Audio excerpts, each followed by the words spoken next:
మన భాగానికి వస్తాం.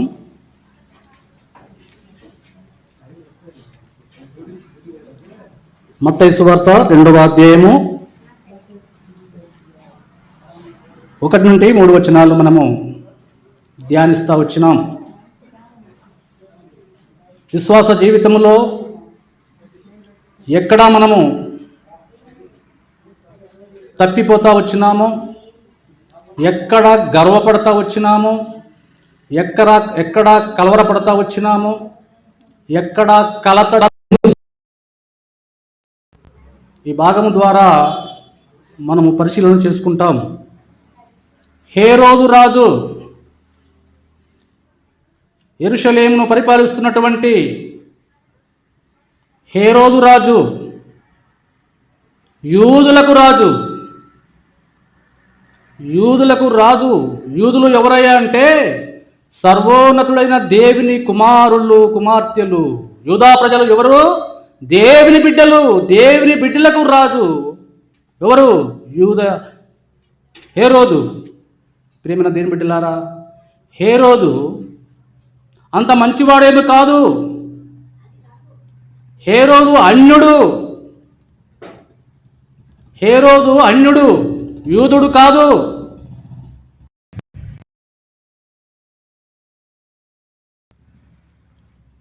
అన్యుడు అయినటువంటి హేరోదు యూదులకు రాజు ఎలా అయినాడు?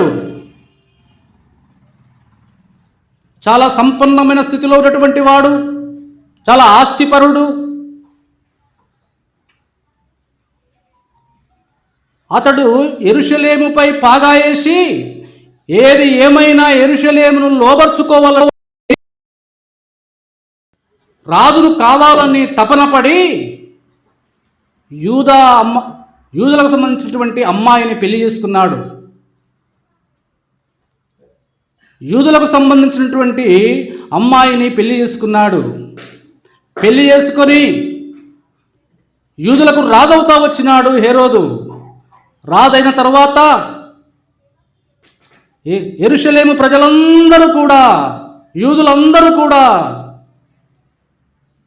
హేరోదు భార్యను సన్మానిస్తున్నారు. హేరోదు భార్యకు ఆమెను గౌరవిస్తున్నారు, ఆమెకు గౌరవ మర్యాదలు ఇస్తున్నారు. కానీ హేరోదుకు ఇవ్వటము లేదు. హేరోదులో ఒక కక్ష, ఒక కుట్ర ఆసన్నమైంది. ఏమిటి అనంటే, ఈ యూదా ప్రజలు నన్ను గౌరవించేది పోయి, నన్ను సన్మానించేది పోయి, యూదులను కానందువల్లనే కదా నా రాజరిక పరిపాలనకి ఏదో ముప్పు వస్తట్టున్నదని చెప్పి తన భార్యను సంధించినటువంటి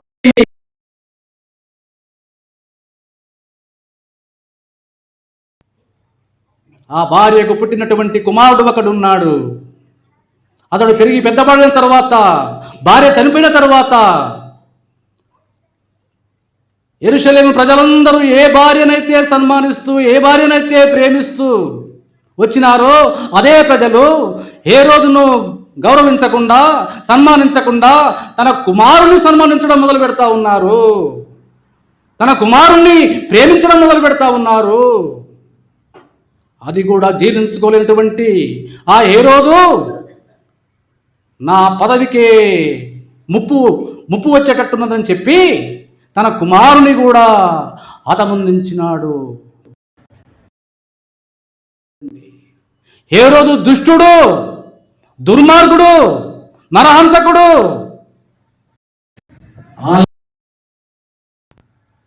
మానవ మృగమైనటువంటి ఆ హేరోదు పరిపాలనలో ఆ సర్వోన్నతుడు చూస్తా వచ్చినాడు. ఆ దేవాది దేవుడు చూస్తా వచ్చినాడు. మానవత్వం మర్చిపోయినటువంటి ఈ మనిషిగా ప్రేమించినటువంటి పరిస్థితులవి, పాపము పరిపక్వత చెందినటువంటి రోజులవి, ఈ గర్వాన్ని అనసడానికి, పాపాన్ని శాపాన్ని పారదోలడానికి ఆ దేవాది దేవుడు పరము నుండి దిగి వచ్చి కన్యమర్య గర్భములో జన్మించి 2 సంవత్సరాల కాలం అయినప్పుడు తూర్పు దేశపు జ్ఞానులు వచ్చారు. అప్పటికే భార్యతో భయపడ్డాడు, అప్పటికే తన కుమారులతో భయపడ్డాడు. మరి ఇద్దరిని చంపేశాడు. ఈ తూర్పు దేశం జ్ఞానులు వచ్చి మరి ఒకరి పెట్టినారు. ఏంటి? ఈ యూదయ దేశపు బెత్లెహేములో యూదులకు రాజు పుట్టినాడంట. ఎక్కడా? ఎవరిని అడిగినాడు? 60 రాజుకు ఎరుకయింది. నా రాజ్యములో, నా దేశములో నేను ఉండగా మరి ఒక్క రాజా? జీర్ణించుకోలేక లేఖనాల ద్వారా ఎప్పుడు పుట్టాడు? శాస్త్రులను పండితులను అందరినీ కూడా పిలువనంపి శాస్త్రాలను తిరిగేసి ఎప్పుడు పుట్టాడో శాస్త్రాల ద్వారా తెలుసుకున్నా చెప్పండి అని చెప్పినప్పుడు 2 సంవత్సరాల పిల్లలందరినీ కూడా ఊచకోతకొస్తా వచ్చినాడు. ప్రేమ దీని బిడ్డలారా, దుర్మార్గుడు. ఎవరు ఈ హేరోదు? ఎందుకు ఈ హేరోదు పేరు చెప్పుకుంటున్నామంటే ఈ హేరోదు ఎవరో కాదు, సాతానునికి సాదృశ్యం. ప్రేమ దీని బిడ్డలారా, అపవాదికి సాదృశ్యం.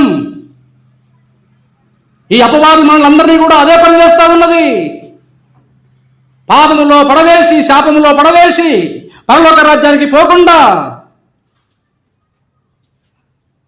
రక్షణను దోసుకొని నరకానికి పంపించే పనిలో పడ్డాడు సాతానుడు.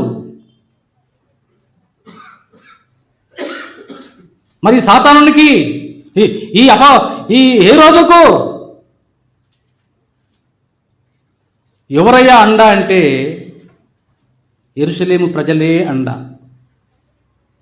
చివరికి వచ్చేసరికి భయపడ్డారేమో. అయ్యో, తన భార్యనే చంపినటువంటి వాడే, తన కుమారుణ్ణే చంపినటువంటి వాడే, అయ్యో 2 సంవత్సరాల పిల్లల్నే చంపినటువంటి వాడే, ఇతని పక్షాన మనం లేకపోతే ఎలాగని చెప్పి ఇతనికి సపోర్టుగా ఏం చెప్పినాడు చూడండి. యూదులకు రాజు పుట్టినాడు అనగానే చూడండి ఆ మాట 3వ వచనము. హేరోదు రాజు ఈ సంగతి వినినప్పుడు అతనితో కూడా యెరూషలేము వారందరూ కలవరపడింది. యూదులకు రాజు పుట్టినాడంటే ఎవరు కలవరపడాలి? మీకు తెలిసిన కాడికి ఎవరు కలవరపడాలి? యూదులకు రాజు పుట్టినాడు, ఎవరు భయపడాలి? ఎవరు కలవరపడాలి? అర్థం కావట్లేదా? హేరోదు కలవరపడాలి, హేరోదు భయపడాలి. మరి యెరూషలేము ప్రజలకేమొచ్చింది? అది మన తలంపు. యెరూషలేము ప్రజలకు సాదృశ్యం మనమంతా. యెరూషలేము ప్రజలు అతని జత కట్టి విజ్జోడుగా అతని కాడికి, అతని యొక్క సపోర్టుగా వాళ్ళు కూడా కలవరపడతా వచ్చినారు, వాళ్ళు కూడా భయపడతా వస్తున్నారు. అయ్యో, మిమ్మల్ని రక్షించడానికి వచ్చినవాడు కదా, ఇప్పటికే మీ పిల్లలందరినీ చంపేసినాడు, మిమ్మల్ని కూడా సావకుండా బ్రతికించడానికే కదా వచ్చింది, మరి మీకెందుకు కలవరము? ప్రియమైన దేవుని బిడ్డలారా, మన దేవుడు మనల్ని రక్షించడానికి వస్తే మనం ఏం చేశాము? సిలువకు అప్పగించినాము. ఎవరయ్యా సిలువ వేసింది? యేసుప్రభును ఎవరు వేసినారు? యూదులు కాదా?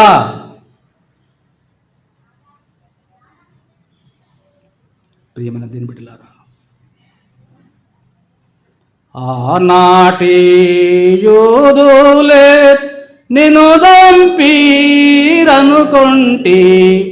ఆనాటి యూదులే నిన్ను దంపీరనుకుంటి, కాదు కాదయ్యయ్యో నా పాపారుణమునకి, కాదు కాదయ్యయ్యో నా పాపారుణమునకి. ఏమైనా దేని బిడ్డలారా, యూదులు కాదు. ఏమైనా దేని బిడ్డలారా, మనం వేసినామంట. మన పాపముల కొరకే సిలువ వేయబడ్డాడంట, మనల్ని బాగు చేయడానికి, పాపము నుండి శాపము నుంచి విడిపించడానికి. ప్రేమన దేని బిడ్డలారా, సపోర్టుగా సాతాను యొక్క కాపు కాస్తున్నామా అనేది తలంపు. యెరూషలేము ప్రజలందరూ కూడా హేరోదుకు మద్దతుగా నిలిచి ఆయన భయపడితే భయపడుతున్నారు, నవ్వితే నవ్వుతున్నారు. మనం ఎవరితో జత కట్టినాము? 2 కొరింథీయులకు రాసిన పత్రిక తీయండి. 2 కొరింథీయులకు రాసిన పత్రిక 6:14 చదవండి. 6:14 6 వచనం 14. 6:14 వచ్చిన చదవండి. అవిశ్వాసులతో జోడుగా ఉండకుడి, నీతికి దుర్నీతికి ఏమి సాంగత్యము, ఎలుగునకు చీకటితో ఏమి పొత్తు, క్రీస్తునకు బెలియాలుతో ఏమి సంబంధము, అవిశ్వాసితో విశ్వాసికి పాలెక్కడిది? ప్రియమైన దేవుని బిడ్డలారా, ఏ రోజుతో నీకు పాలెక్కడిది? అసలు మన యూదుడు కాదే, అతన్ని దించవచ్చు కదా, మన యూదుని ఎన్నుకోవచ్చు కదా, యూదులకు రాజు వచ్చినాడు కదా, ఆయనే రాజు, రాజులకు రాజు, రారాజు యేసు రాజు వచ్చినాడు కదా. మీ అందరి సపోర్ట్ తోటి యేసు రాజును చేస్తే బాగుంటుంది కదా.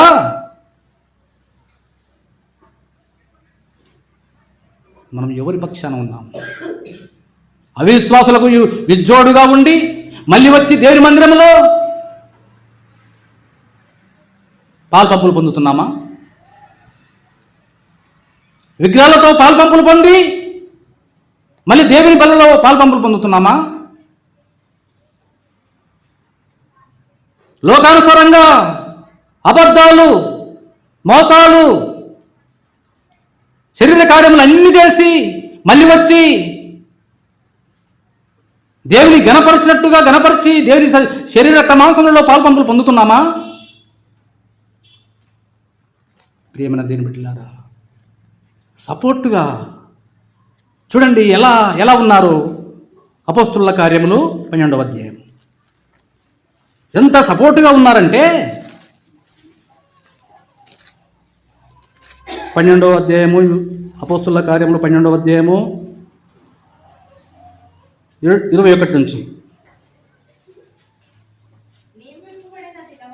నియమింపబడిన దినమందు హేరోదు రాజవస్త్రము ధరించుకొని న్యాయపీఠం మీద కూర్చుండి వారి ఎదుట ఉపన్యాసము చేయగా జనులు ఇది దైవ స్వరమే కానీ మానవ స్వరము కాదని కేకలు వేసిరి. ప్రియమైన దేవుని బిడ్డలారా, చదవండి.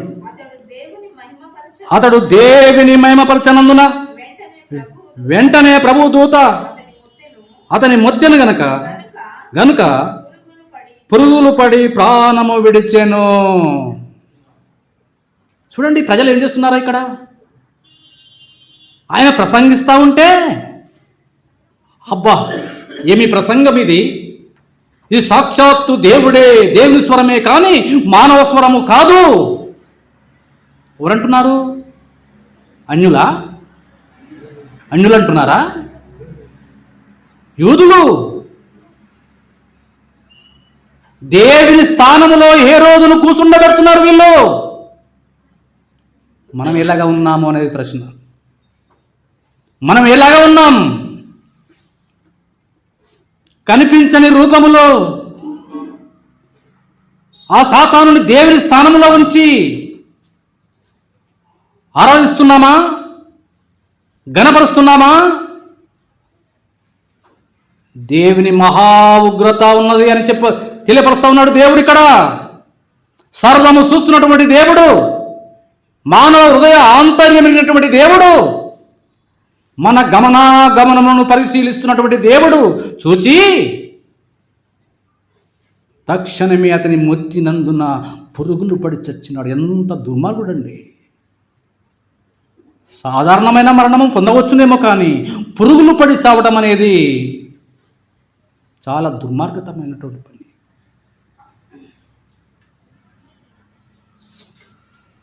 మనం ఎవరి కాపు కాస్తున్నాం? ఎవరిని హెచ్చిస్తున్నాం? ఎవరిని గణపరుస్తున్నాం? దేవుని కంటే ఎవరిని కూడా అధికముగా మనము ప్రేమించవద్దు ప్రేమన దేవుని బిడ్డలారా. హేరోదు రాజు ఆ విధంగా ప్రవర్తిస్తూ వచ్చినాడు. చూడండి దానియేలు గ్రంథం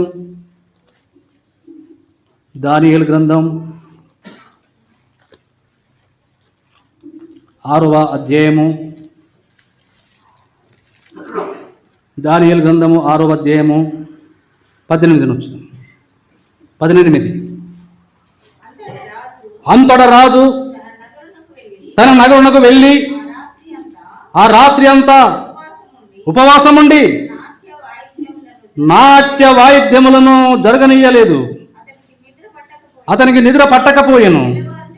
తెల్లవారుజామున రాజు వేగిరమే లేచి సింహముల గుహ దగ్గరకు త్వరపడిపోయేను.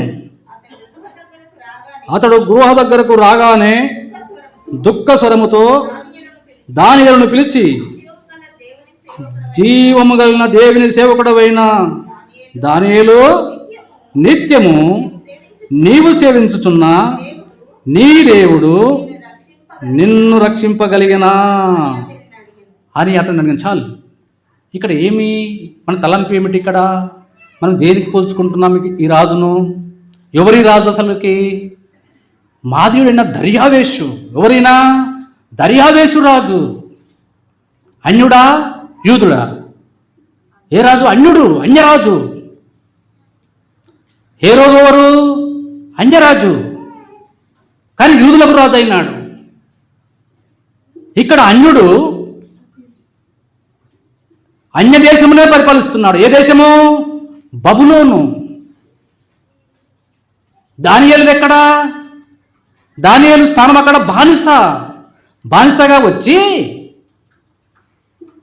బబులోను సంస్థానంలో ఉన్నటువంటి 122 సంస్థానములలో 122 మందికి 3 ప్రధానులైతే ఆ 3లో కూడా ప్రథముడు దానియేలు. ఈ దర్యావేషు యొక్క మనస్సు దోచుకున్నాడు.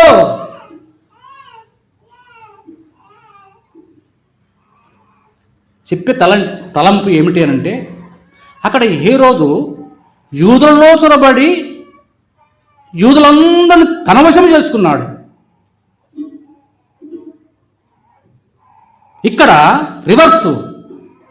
దానియేలు బబులోనుకు అన్య దేశానికి వచ్చి అన్య దేశం రాజును కైవసం చేసుకున్నాడు.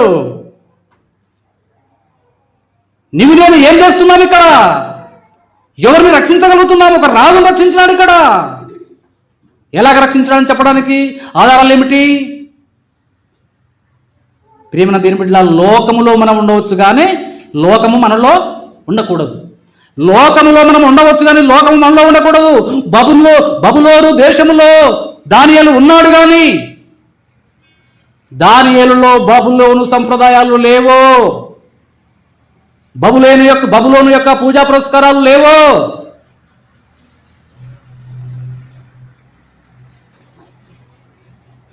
బబులోను రాజునటువంటి దర్యావేషు దానియేలు యొక్క ప్రవర్తన చూసినాడు. దానియేలు యొక్క గుణగణాలు చూసినాడు. అతని పరిపాలన దక్షత చూసినాడు. అతనికి అప్పగించిన పనిలో ఏది కూడా తూచా తప్పకుండా నెరవేరుతా వచ్చింది. ఆయన పరిపాలిస్తున్నటువంటి ప్రాంతమంతా కూడా సుభిక్షంగా ఉన్నది, నెమ్మదిగా ఉన్నది. రాజుకు ఎలాంటి రిమార్కు రావట్లే.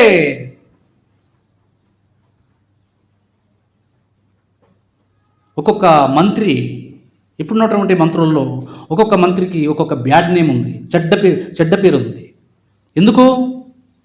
అతడు ప్రజలను మోసం చేస్తున్నాడేమో, దగా చేస్తున్నాడేమో, వంచన చేస్తున్నాడేమో, చెడ్డ పేరుంది. మరి దానియేలుకి అలాంటి పేరు లేదే. రాజు మెప్పితారుదాలు పొందినవాడు దానియేలు.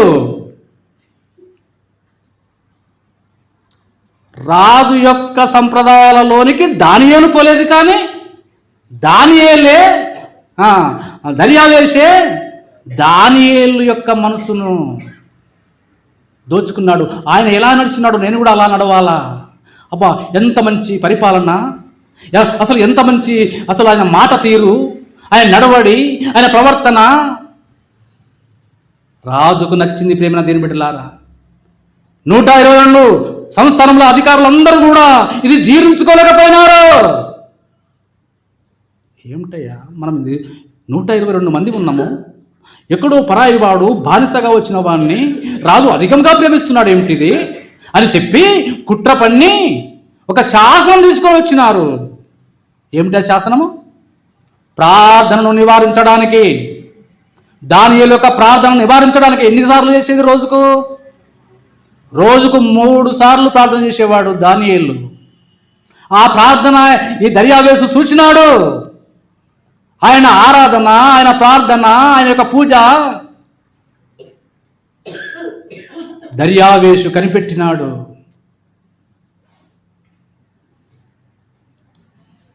శాసనం తయారు చేస్తున్నప్పుడు దర్యావేషుకు ఇష్టం లేదు కానీ అందరూ ముక్కుమ్మడిగా వచ్చినప్పుడు రాజు ఏమి చేయలేకపోయినాడు.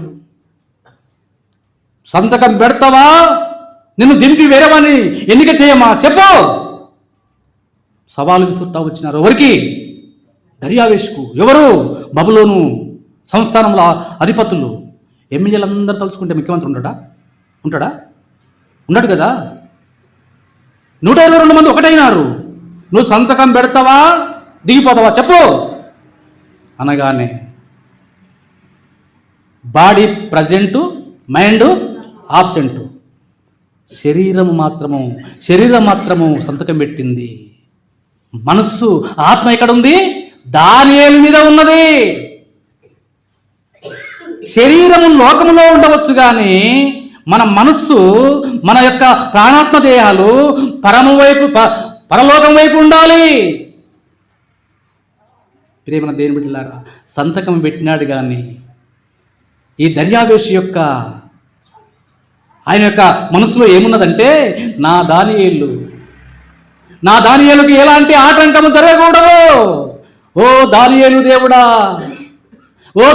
దేవుడా నువ్వెక్కడున్నావో అను దినము మీ కొరకు ఆయన పూజ చేస్తా, ఆయన ఆరాధిస్తూ ఉన్నాడు, మయపరుస్తూ ఉన్నాడు, ఘనపరుస్తూ ఉన్నాడు, రోజుకు 3 సార్లు ప్రార్థన చేస్తూ ఉన్నాడు. ఓ దానియేలు తండ్రి, నా సేవకుడైనటువంటి దానియేలును కాపాడవా అని చెప్పి ఈ 18వ వచనంలో చూడండి. అతడు 18వ వచనము, అంతటా రాజు తన నగరునకు వెళ్ళి ఆ రాత్రి అంతా ఉపవాసం. ఎందుకండి? ఏమొచ్చింది రాజుకు? భయం ఏమిటి? ఒక్క దానియేలు పోతే ఏమవుతుంది? నాకు ఒక దానియేలు చనిపోతే ఏమవుతుంది? రాత్రంతా ఉపవాసం ఉన్నాడంట. లోక సంబంధమైనటువంటి చూడండి, నాట్య వాయిద్యములను జరగనీయలేదు. లోక సంబంధమైనటువంటి అల్లరితో కూడిన ఆటపాటలన్నింటినీ పక్కకు పెట్టినాడు. అవన్నీ కూడా జరగనీయలేదు. దానియేలు దేవుని స్మరణకు తెచ్చుకుంటున్నాడు. ఆ రాత్రంతా ఉపవాసం ఉండి దానియేలు దేవునికి మొరపెడతా ఉన్నాడు. దానియేలు దేవా, నీ సేవకునికి ఎలాంటి అపాయం జరగకుండా కాపాడవయ్యా. ఎవరు చేస్తున్నారు ప్రార్థన ఇక్కడ? ఒక అన్యరాజు ప్రార్థన చేస్తున్నాడు. ఏ నామములో? దానియేలు దేవుని నామములో. దానియేలు దేవుని నామములు అని ఎలా రాయబడ్డదా? నువ్వు కొత్తగా చెప్తావు అన్నట్టు కూడా డౌట్ వస్తుంది. ఇక్కడ ఏం పక్కన పెట్టినాడు? రోజువారీగా జరిగేటువంటి నాట్య వాయిద్యములను జరగనీయలేదు. అంటే 2 కొరింథీయుల రాసిన పత్రికలో మనము విశ్వాసకి అవిశ్వాసకి పొత్తికడైన మాట చదువుకున్నాం. ఆ అవిశ్వాస సంబంధమైనటువంటి ఆచారాలన్నిటిని పక్కకు పెట్టినాడు. ఇప్పుడు ఏ ధ్యానంలో ఉన్నాడంటే అనుకుందాం మనము, దానియేలు దేవుడు. ఎందుకు? దానియేలు అంటే అచంచలమైన మనస్సు, అచంచలమైన ప్రేమ. 122 మందిలో లేనటువంటి ప్రేమ దానియేలు మీద ఉన్నది దర్యావేషుకు. మన దేవాది దేవునికి మన మీద ఉన్నదా? నా కుమార్తెలు, నా కుమారులు భూలోకంలో ఉన్నారయ్యా, భూలోకంలో ఉన్నారు. సాతాను అసలు అని కబంధాస్తల్లో కురుక్కుపోకూడదు అని చెప్పి ఆ దేవుడు మన మీద మనసు పెట్టినాడా? ఆయన మనసును మనం దోచుకుంటున్నామా? ఒకరితో ఒకరు మమేకమైనామా? ఇక్కడ దానియేలు దర్యావేషు ఒకరి మనసు ఒకరు కలుసుకున్నాయి. ఇక్కడ దానియేలు ప్రార్థన చేస్తున్నాడు. దానియేలు మామూలు మనిషి కాదు, ప్రార్థనాపరుడు. అక్కడ ప్రార్థన చేస్తూ ఉన్నాడు, ఇక్కడ దర్యావేషు ప్రార్థన చేస్తున్నాడు. రెండు ప్రార్థనలు ధూపం వల్లే సర్వోన్నతుని దగ్గరికి పోయినాయి. మన ప్రార్థనలు, మన ఆరాధనలు, మన విశ్వాసము, ఉపవాసం ఉండటం. ఉపవాస ప్రార్థన ఉన్నదా అసలు మనకు? బలలో చేస్తాం, ఇప్పుడు మేఘాల మీద వేస్తాం, వద్దన్న ఆగం. అది ఎంత గొప్ప అసలు. కనీసం ఒక రోజు కాకపోతే ఒక రోజన్నా నెలలో అసలు మామూలు పని కాదు కదా. సంఘంలో ఉపవాస ప్రార్థన ఉన్నది. కనీసం నెలలో ఒక్కనాడన్నా, కనీసం నెలలో పక్కకు పెడితే సంవత్సరాంతములో ఒక్కనాడన్నా. ఎంత బాధాకరం ప్రియమైన దేవుని బిడ్డలారా. ఉపవాస ప్రార్థనల ద్వారా శూర కార్యములు జరుగుతాయి. ఆ మాట దేవుడే చెప్తాడు. మార్కు సువార్త చేయండి. మార్కు సువార్త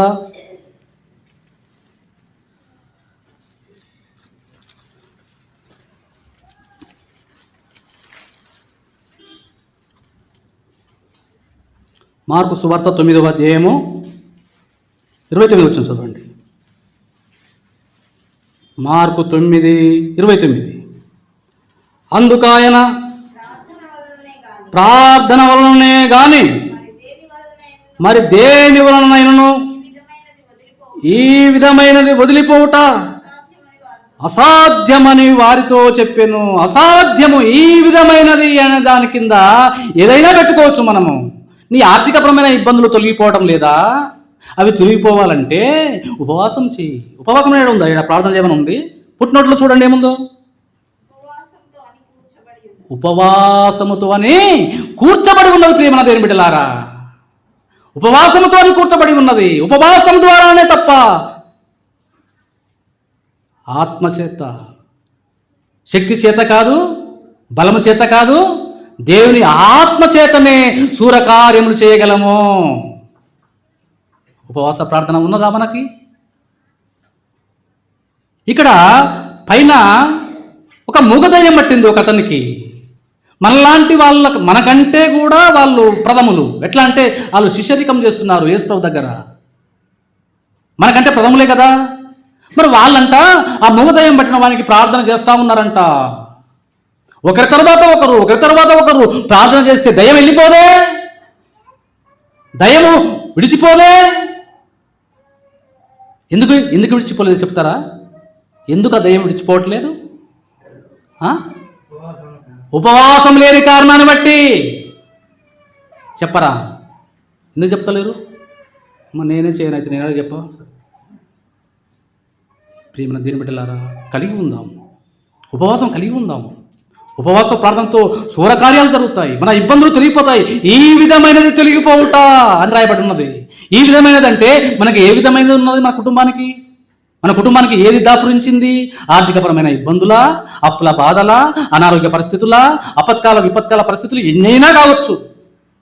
ఇవన్నీ కూడా తొలగిపోవాలంటే ఉపవాసం ఉండి ప్రార్థన చేయాలి. ఇక్కడ ఉపవాసం ఉండి అంటాడు యేసు ప్రభువా, మీరు ఒక్క మాటలో మీరు వచ్చి చెవిటిపోయిన మూగదయ్యమో వెళ్ళిపో అనగానే వెళ్ళిపోయిందే దయ్యము.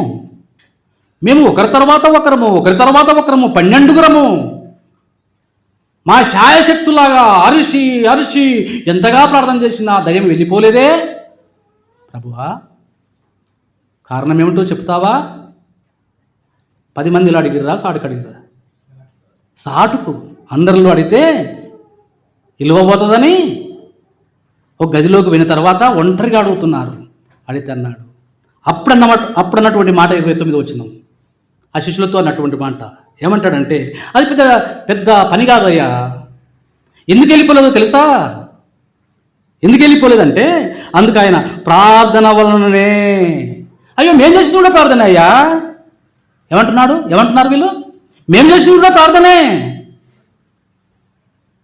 ప్రార్థన అంటే ఈ మామూలు ప్రార్థన కాదయ్యా, ఉపవాసముతో కూడిన ప్రార్థన. కడుపు కాలే ప్రార్థన, కడుపు కాలు చేసుకుని ప్రార్థన చేసే ప్రార్థన, పేగులు అరుస్తుంటే చేసే ప్రార్థన. కడుపు నిన్న తర్వాత ఏమొస్తుంది మనకు చెప్తారా? అదే చెప్తాం, ఎందుకంటే మనకు అలవాటే కదా. ప్రియమైన దేవుని బిడ్డలారా, ఉపవాసం చేయండి. ఈ తలంపుతో దేవుడు మనల్ని ఏమని గద్దిస్తున్నాడంటే ఉపవాసం చేయాలి. మనకు ఉపవాస ప్రార్థన ఉంది సంఘములో, ఇక్కడ ప్రకటిస్తున్నాం. ఫలితం ఏది? అదే ధర్మగురా 12 మంది అలసిపోయినారు, దయ్యం వెళ్ళిపోలే. మన సాధక బాధలు తొలగిపోవటం లేదు అంటే ఎక్కడ పోగొట్టుకుంటున్నాం మనము? ఈ విధమైనది తొలగిపోవట ఉపవాస ప్రార్థనతోనే అని చెప్తున్నాడు ప్రియమైన దేవుని బిడ్డలారా. సరే, ఈ తలంపు ఎందుకు వచ్చింది మనకంటే ఇక్కడ దర్యావేషి ఏం చేసినాడు? ఉపవాసం చేస్తా వచ్చినాడు. ఉపవాసం చేసిన దానికి ప్రతిఫలం ఏమిటో చూసుకుంటాము. చూడండి 19 దానియేలు 6:19. తెల్లవారుజామున రాజు వేగమే. ఇక్కడ కొంచెం ఆగుదాం. తెల్లవారుజామున రాజు వేగిరమే. ఎందుకు ఆ వేగిరము? ఎందుకు ఆ ఆతృత? ఎందుకు ఆ ఆరాటము? రాజు కదా, వేగిరమేనంట. తెల్లవారిందో లేదో అసలు ఉందా పాటునా గుహ దగ్గరకు పరుగో నిలిపో. ఏముంది గుహ దగ్గర? దానియేలు సింహ గుహలో నిన్న చేసినారు. బొక్క కూడా మిగలకపోవచ్చు. నీకు గుహతో ఏం పని ఉంది? అవునా కాదా? గుహతో ఏం పని ఉంది? దానియేలు సింహాలు ఉంచుతాయా? అసలు బొక్కలన్నా ఉంచుతాయా? ఎందుకు అంత ఆతృతతో వెళ్ళిపోతున్నాడు అంటే, ఏ ప్రార్థన అయితే చేసినాడో, ఏ ఉపవాసం అయితే చేసినాడో, అడిగిందెల్లా పొందుకున్నామన్నంత విశ్వాసము కలిగి ముందుకు పోతున్నాడు. నా దానియేలు దేవుడు, నా దానియేలు చంపనివాడు, నా దానియేలుకు ఎలాంటి అపాయం జరగదు, ప్రాణాపాయం జరగదని చెప్పి ఆ భరోసాతో, ఆ నిరీక్షణతో ఆగ మేఘాల మీద తక్షణమే నా దానియేలును నేను చూడాలా, నా కనులారా నేను చూడాలా, సజీవంగా చూడాలా. ఎలాంటి ఆశ! అసలు ఆయన ప్రార్థనకు ప్రతిఫలం వచ్చిందని రాకమునుపే, దానియేలును చూడకమునుపే ఆతృత పడుతున్నాడు. మన ప్రార్థనల వైపు మనకు ఆ నమ్మకం ఉందా? ఏ రోజులాగా భయపడుతున్నామా? రాజు పుట్టిందంటే భయం. విశ్వాసులంగా భయపడొద్దండి ప్రియమైన దేవుని బిడ్డలారా. విశ్వాసం భయపడవద్దు. ఈ మాట ఎక్కడ ఉందో తెలుసా? యోబు గ్రంథం తీయండి. యోబు గ్రంథం 3:29. తొందరగా యోబు గ్రంథం 3వ అధ్యాయం 29 వచ్చిన చదవండి. యోబు గ్రంథం తీసిన వరకు చదవండి. విశ్వాసులు భయపడవద్దు. చదవండి. దొరకలేదా? యోబు గ్రంథం 3వ అధ్యాయము 29 లేదా 26 చదవండి. 26. నాకు నెమ్మది లేదు, సుఖము లేదు, విశ్రాంతి లేదు, శ్రమయే సంభవించుచున్నది. శ్రమయే సంభవించుచున్నది. ఎందుకు? కారణం ఏమిటి?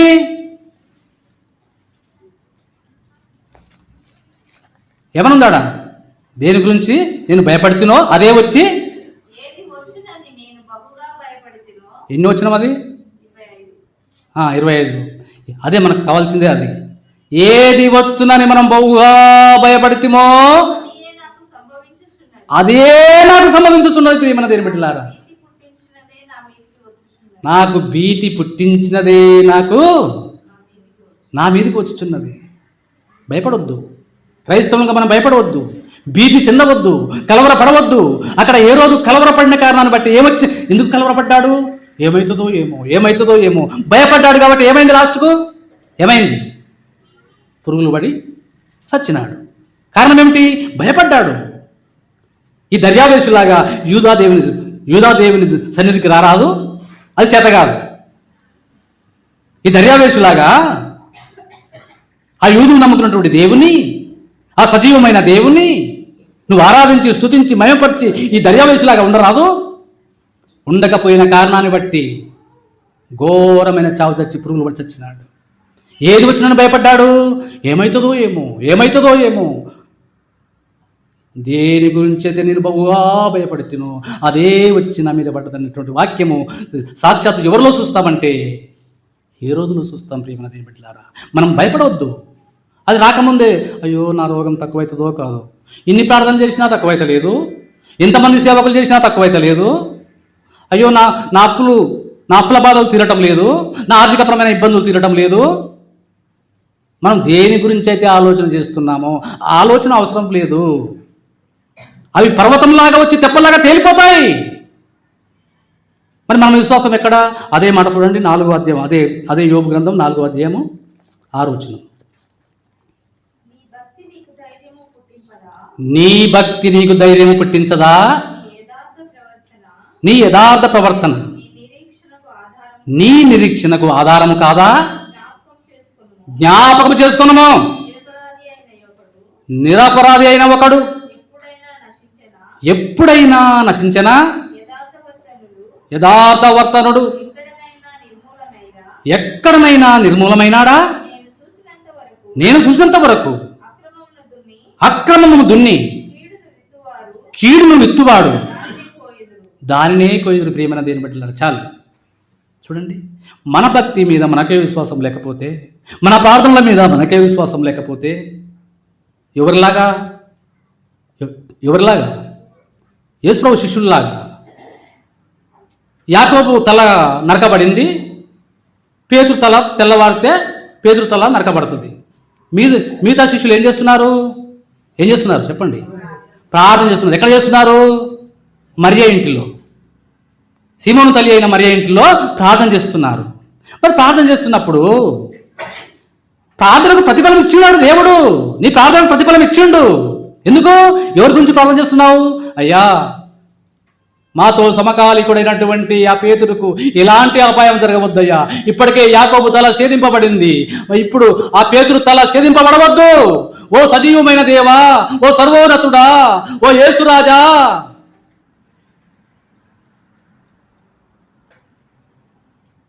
పేతురును బ్రతికించవయ్యా. ఆ శిరసాలలో నుంచి విడుదల దయచేవయ్యా. శిరసాలలో ఉంటే తెల్లవారితే మెడ నరికివేయబడుతుంది అని ప్రార్థన చేస్తే దేవుడు దూత నరికి విడిపిస్తే వచ్చి డోరు కొడితే మీకు గ్రహింపు లేకపోతే ఆ రోజు ఆయన చిన్నదానికైనా గ్రహింపు వచ్చి ఆ స్వరాన్ని గుర్తుపట్టి పేతురయ్య వచ్చినాడు, దేవుడు విడిపించినాడు, మన ప్రార్థనకు ప్రతిఫలం వచ్చింది, అయ్యలారా లెండి. ఎక్కడుందా విశ్వాసం? ఏమంటున్నారు?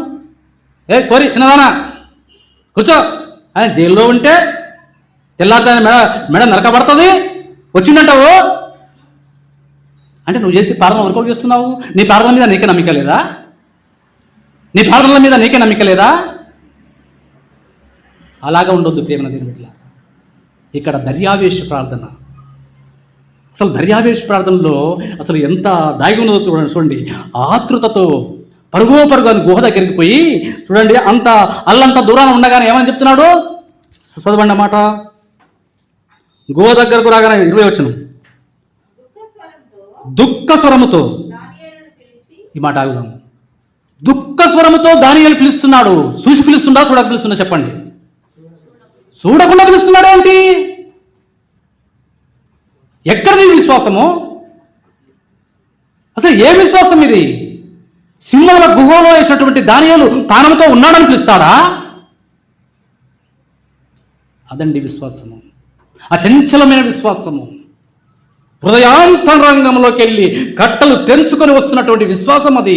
దానియేలు మామూలుగా పిలుస్తున్నాడా? దుఃఖ స్వరముతో పిలుస్తున్నాడు. దుఃఖం ఎందుకు వచ్చింది? ఏ దుఃఖం ఇది? ఆనంద బాష్పాలు ఉన్నప్పుడు ప్రేమ దేవుని బిడ్డలారా. ఎందుకంటే దేవా, నువ్వెంత గొప్ప దేవుడవయ్యా, అసాధ్యాన్ని సుసాధ్యం చేసి పెట్టినావు. ఎప్పుడో ఎముకలు పొట్టుగాను ఈ సింహమును తినివేసి ఉండేవి. అసలు నువ్వు సురక్షితంగా ఎలాంటి హాని జరగకుండా సురక్షితంగా కాపాడినావయ్యా అని చెప్పి ఆనంద బాష్పాలు రాస్తా ఉన్నాడు దుఃఖ స్వరముతో. చదవండి అన్నమాట. ఇంకా జీవము కలిగిన దేవుని సేవకుడు అయిన దానియేలు, నిత్యము నీవు సేవించుచున్న నీ దేవుడైనా నీ దేవుడు నిన్ను రక్షింపగలిగినా. చూడండి ఈ మాట ఇప్పుడు దగ్గరికి వచ్చాడు, యథార్థంగా కనపడుతున్నాడు, సురక్షితంగా కనపడుతున్నాడు, తేజోమయుడుగా తేజరిల్లిపోతున్నాడు సింహముల మధ్య. అప్పుడు అడుగుతున్నాడు, నీ దేవుడు అనుదినమును పూజిస్తున్నటువంటి, అనుదినమును ఆరాధిస్తున్నటువంటి నీ దేవుడు నిన్ను రక్షింపగలిగినా? మన దేవుడు మనల్ని రక్షిస్తున్నాడా? పాపము నుండి, శాపము నుండి, రోగము నుండి, ఆర్థికపరమైన ఇబ్బందుల నుండి, అప్పుల ఊబిలో నుండి, ప్రాణాపాయకరమైన పరిస్థితుల్లో నుండి మన దేవుడు మన ప్రార్థనలను బట్టి మన దేవుడు మన రోగాన్ని తీసివేస్తున్నాడా? మన బాధలను తీసివేస్తున్నాడా? చదవండి ఇంకా. అందుకు దానియేలు, రాజు చిరకాలము జీవించును గాక, నేను నా దేవుని దృష్టికి నిర్దోషినిగా కనబడితిని గనక ఆయన తన దూత నంపి సింహములు నాకు ఏ హానియు చేయకుండా వాటి నోళ్లు మూయించి, రాజా నీ దృష్టికి నేను నేరము చేసిన వాడను కాను కదా. చూడండి సాక్ష్యం, మన సాక్ష్యం ఏ విధంగా ఉంది? రాజుతో దేవుడు చేసిన మేలోపకరణాలు ఏమిటో, ఎలా కాపాడబడినాడో, సింహములు ఎలాంటి మర్యాద చేసినాయో రాజు ఎదుట సాక్ష్యం చెప్తున్నాడు దానియేలు, రాజా నువ్వు చిరకాలము జీవించదుగాకయ్యా. ఎందుకంటున్నాడు ఈ మాట? నా కొరకు నువ్వెంత ప్రార్థన చేసినావో, నా కొరకు నువ్వెంత ఉపవాసం ఉన్నావో నా గొప్పతనము కాదయ్యా. ఇక్కడ దానియేలు, మరి నేనంటే ఏమనుకున్నావు రాజా? నేను రోజుకు 3 సార్లు ప్రార్థన చేస్తా కాబట్టి నా దేవుడు నన్ను రక్షించాడని గర్వంగా చెప్పినట్టుందా ఇక్కడ? లేదెంత మాత్రము లేదు. రాజా నువ్వు చిరకాలము జీవించదుగాకయ్యా, నీ యొక్క దయ వలనే, మనుషుల దయ, అందుకే ఏమంటాడు దేవుడు, మనుషుల దయ యందును దేవుని దయ యందును వర్ధిల్లాలి మనము. అంటే ఇక రాజు దయ కూడా ఉన్నది. రాజా నీ దయ వలనే, నీ ప్రార్థన వలనే, నీ ఉపవాసం వలనే నేను రక్షింపబడ్డానయ్యా అంటున్నాడు ఇక్కడ. దాని సపోర్టు నేను కూడా నీ రాజరిక పరిపాలనలో ఎక్కడైనా మోసం చేసినట్లు కానీ, ఎక్కడైనా దగా చేసినట్లు కానీ, ఎవరి దగ్గరైనా అన్యాయంగా లంచం తీసుకున్నట్లు కానీ కనిపడిందా? నీ రాజ్య పరిపాలనలో నీ దృష్టిలో నేను యథార్థంగా ఉన్నాను కాబట్టి ఆ యథార్థతను చూసినటువంటి దేవుడు ఆ దూతను పంపి నన్ను రక్షించినాడయ్యా. సింహములు కూడా నేను గుహలోకి పోయినప్పటి నుండి సింహములు నాకు ఎలాంటి మర్యాద చేసినాయో తెలుసా? నాకు సాగిల పడినావయ్యా. దానియేలు కంట సింహములు ఏం చేసినాయి? సాగిల పడ్డాయంట. ఏ మానవుడు రక్షించడానికి రాలే దానియేలును, ఏ మానవుడు ఆ గుహలోనికి రాలే, కానీ సింహములే అతన్ని ఆదరించి అతనికి అండగా నిలిచినాయి. ప్రేమ దేవుని బిడ్డలారా, మరి మనందరికీ కూడా ఆ దేవాది దేవుడు దూత నంపి మనల్ని కాపాడే విధంగా ఆ సర్వోన్నతుని కాపుదల మనకు ఎల్లవేళలా ఉండేలా మనము ఈ దర్యావేషులాగా, ఈ దానియేలులాగా జీవితం కానీ ఏ రోజులాగా ఉండవద్దు, యెరూషలేము ప్రజల్లాగా ఉండవద్దు. అలాగ పరీక్షించుకొని పలుకు